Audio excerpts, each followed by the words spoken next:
Hello, I'm Emma Hammett, the founder and CEO of First Aid for Pets and the author of First Aid for Dogs, available on Amazon. Today I'm going to talk to you about how to help if your dog is hit by a car. It's something I get asked about a lot, and it's something that sadly does happen. So the key thing is ensure your own safety. So if your dog has been hit by a car, it's really important that you don't dash out in order to get straight to them, because the chances are you would get hit by another car. So please make sure that the traffic is stopped and it is safe to get to your animal. Next thing is stay calm. The calmer you are, the calmer they will be. Keep them warm and dry and reassured. So try and keep your heart rate down, because they will pick up on that. So just keep everything calm down. Easier said than done, but just a few deep breaths does and really does help. Phone your vet and your nearest veterinary surgery and get their advice.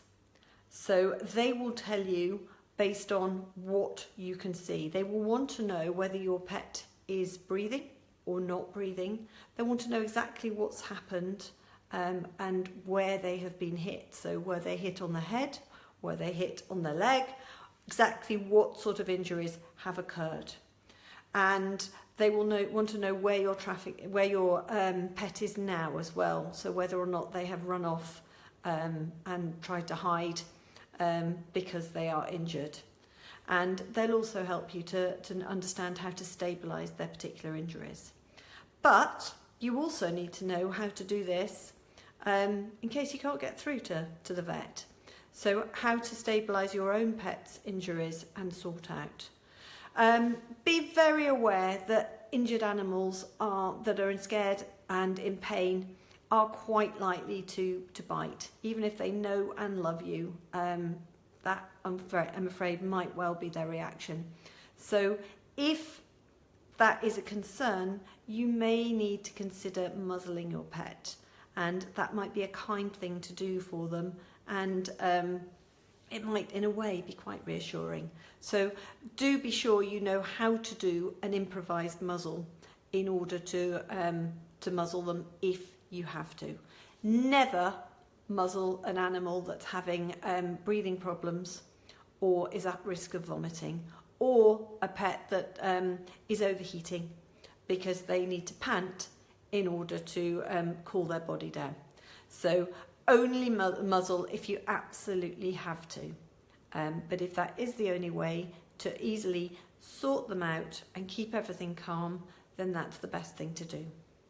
So keep them warm, wrap them in a blanket or a coat or a foil blanket, keep their nose and mouth exposed, and if you're worried that they may have a spinal injury, you want to scoop them off the road, doing your very best not to let them twist. So a parcel shelf in the back of the car is often quite a useful way, or something that you can get out in order to just scoop them as an improvised stretcher.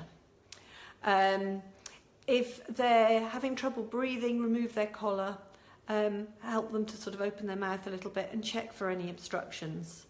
And if they're unconscious and they're breathing, you need to put them into the recovery position on the right hand side, because that's the best position for them to be. So you would put them in the recovery position, leaning down on their right hand side, so that their muzzle can actually drain and their tongue will be flopping forward. And if you're transporting them to the vet and they're unconscious and they're breathing, they need to be in the recovery position for you to transport them. Cover any wounds with a clean cloth and apply pressure to stop the bleeding. Don't give them any food or drink because they may need an anaesthetic.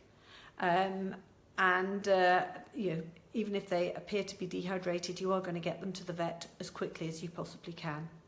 And if you are able to speak to the vet, they may advise small sips of water, but take the advice from the vet first before you start giving them some. Never give them any medication until you have spoken to the vet. and support their head and neck as you are moving them if you have to put them back into the car in order to transport them. Everyone should have a suitably stocked first aid kit in their car for human use and potentially for pet use. And most of the contents of a human first aid kit would be equally applicable for a pet.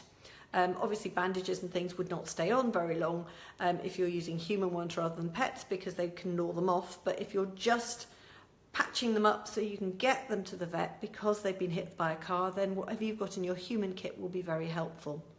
And never give human medication to a pet without having prior advice from the vet.